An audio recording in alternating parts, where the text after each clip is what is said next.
gọ́ngọ́ sọ kùtùkù gan hu nílùú Ọ̀yọ́ ni o.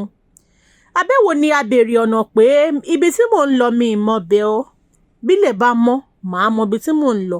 Àmọ́ ẹ dákun ṣó níbi tí mo tiẹ̀ lè forí pamọ́ sí kílẹ̀ fi mọ́. Kí ìwọ wá sọ pé ìwọ rò pé ó ń sọ fún ẹni kẹ́lẹ́kẹ́lẹ́ pé kẹ́ẹjọ ní nǹkan papọ̀ lálẹ́ ọjọ́ yẹn. Ọ̀rọ̀ yìí ló ṣẹlẹ̀ o nípínlẹ̀ Ọ̀yọ́. Ọlọ́kadà kan Kazeem tí wọ́n forúkọ kejì ẹ̀ tí wọn ò sọ fún wa. Ó fi tipátipá ṣe lọ́kọ-láya pẹ̀lú ẹni tí kì í ṣe ìyàwó ẹ̀ tí ò tiẹ̀ mọ̀ rí. Ó gbé ẹni yẹn lórí ọ̀kadà ni. Báyìí kúkú lọ̀rọ̀ ṣe bẹ̀rẹ̀. Kazeem wà lára àwọn tí iléeṣẹ́ ọlọ́pàá ẹ̀ka tìpínlẹ̀ Ọ̀yọ́ tí wọ́n ṣe àfihàn wọn ní ọjọ́ Ẹtì tó kọjá. Alukoro fún iléeṣẹ́ ọlọ́pàá ẹ̀ka tìpínlẹ̀ Ọ̀yọ́ SP Adéwálé Ọ̀ṣífẹ̀sọ nígbà tó ń bá àwọn akọ̀ròyìn sọ̀rọ̀. Ó ní ọjọ́ 17 oṣù kẹwàá ní nǹkan bíi aago 10 alẹ́ kọjá ìṣẹ́jú 15 òun lobìnrin kan dé láti ìlú Èkó. Ó ní ọkùnrin yìí gbé òun ọlọ́kadà ní agbègbè Ọlọ́run ṣògo ló ti gbé òun. Ó ló dẹ̀ ń gbé òun lọ síbi tóun lọ ní agbègbè Adésínà. Ó ní báwọn ṣe ń lọ o. Ó ṣà ń gba àwọn ọ̀nà tóun mọ̀. Ó ní pé ṣùgbọ́n nígbà tílẹ̀ ti ṣú òun dẹ̀ sọ fún un pé ibi tóun gbà èmi ò mọ̀ bẹ́ẹ̀ o. Tílẹ̀ bá mọ́ o màá mọ ọ̀nà ibi tí mò ń lọ. Ó ní àbálò àbábọ̀ Kazeem ọlọ́kadà máa gbé ya ọ̀nà ọ̀gbẹ̀rẹ̀ níbi tí ṣọ́ọ̀bù ìyàwó ẹ̀ wà. Ó ní níbi tí ṣọ́ọ̀bù ìyàwó ẹ̀ wà lálẹ́ yìí òun ni ó ti fi tipátipá bá ọmọbìnrin yìí ní nǹkan pọ̀. Ọ̀rọ̀ ò tán síbẹ̀ o. Alukoro iléeṣẹ́ ọlọ́pàá Ọ̀ṣífẹ̀sọ tẹ̀síwájú pé nígbà tí wọ́n ń fi ọ̀rọ̀ wa lẹ́nu wò afurasí yìí sọ pé lóòótọ́ òun lòun bá ọmọbìnrin yìí ní nǹkan kan ṣùgbọ́n òun ṣe é fún un nígbà tí ó jẹ́ pé nǹkan tí arábìnrin yìí fúnra ẹ̀ sọ pé òun fẹ́ ni. Àmọ́ èsì àyẹ̀wò àwọn dókítà tí wọ́n ṣe ó fi hàn pé gbogbo ara obìnrin yìí ló kún fún ọgbẹ́ pàápàá jùlọ gbogbo ara bí Ọlọ́run ṣe dá. Wọ́n láwọn ọlọ́pàá tún wá rí àwọ̀tẹ́lẹ̀ obìnrin àti àwọ̀tẹ́lẹ̀ aláràbarà ọkùnrin àti ṣòkòtò tí wọ́n mú gẹ́gẹ́ bí ẹ̀rí ohun tó ṣẹlẹ̀. Nígbà tó ń ṣàlàyé bọ́rọ̀ ṣe jẹ́ Kazeem sọ pé lálẹ́ ọjọ́ yẹn bóun ṣe máa ń gbèrò ní ọ̀nà ojú pópó márosẹ̀ lòun rí tóbìnrin yìí dá òun dúró tó sọ pé òun ṣẹ̀dé Ìbàdàn ní láti ìpínlẹ̀ Èkó ṣùgbọ́n òun ò mọbi tóun ń lọ. Ó lóun béèrè lọ́wọ́ ẹ̀ pé ọ̀nà ọbọ gan-an lòun lọ. Ó ló sọ fún òun dẹ̀ ní jókòó sórí ọ̀kadà màá gbé ẹ lọ síbẹ̀. Ó ní báwọn ṣe ń lọ sọ fún òun pé ebi ń pa òun fún un lówó kó fi lọ róúnjẹ. Lẹ́yìn èyí ó ní ọmọbìnrin yìí tó sọ pé kó bóun wá ibi tóun máa sùn nítorí ilẹ̀ ti ṣú òun ò dẹ̀ lè dá ibi tí òun ń lọ mọ̀.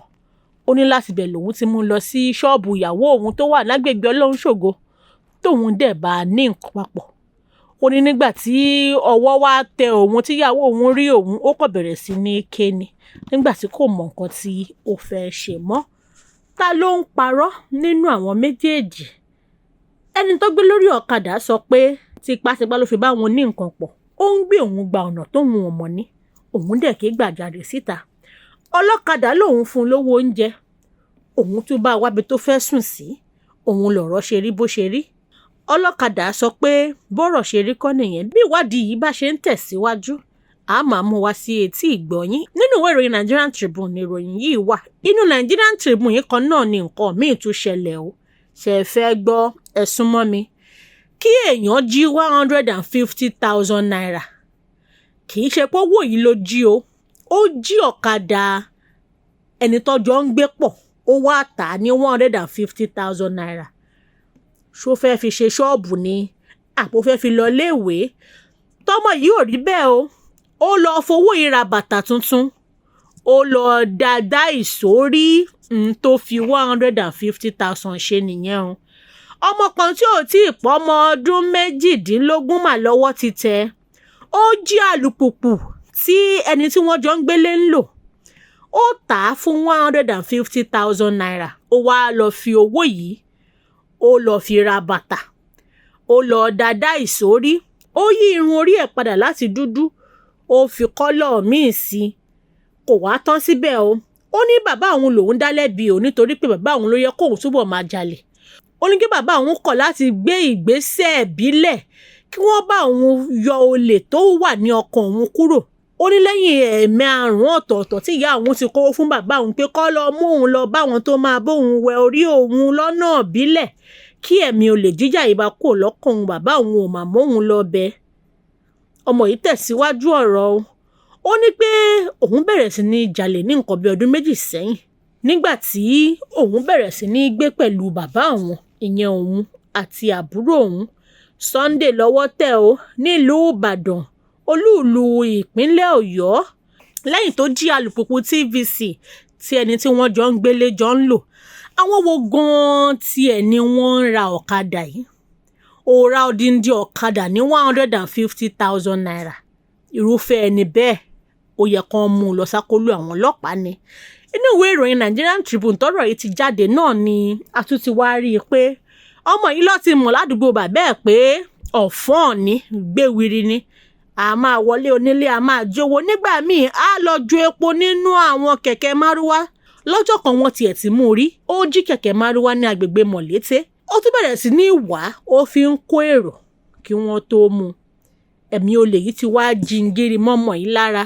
Agbẹnusọ fún iléeṣẹ́ agbófinró tí wọ́n mú ọmọ yìí, Kọ̀mándà Ìdòwú, ó ní bẹ́ẹ̀ lọ̀rọ̀ yìí ṣe rí. Àwọn ti mú ọmọ yìí, àwọn association landlord dẹ̀ sọ pé kí bàbá ẹ̀ san owó gbogbo nǹkan tọ́mọ yìí jí. Abọ́mi rèé o, ẹ̀yin olólùfẹ́ wa níkànnì Yorùbá Gidi TV, wọ́n ní ká tètè pẹ̀ ká àrókò, bí bẹ́ẹ̀ kọ́ ẹ̀bọ̀ la máa gbà o.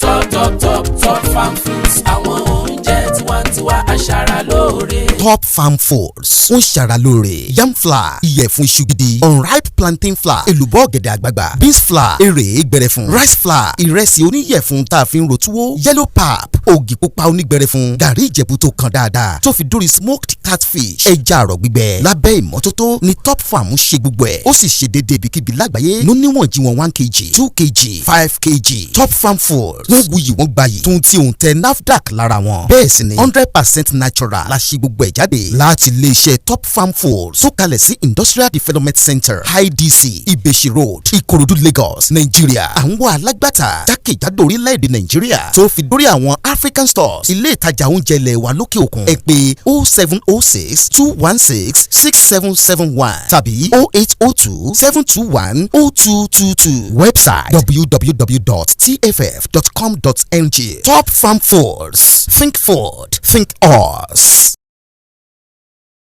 Yorùbá Gidi TV.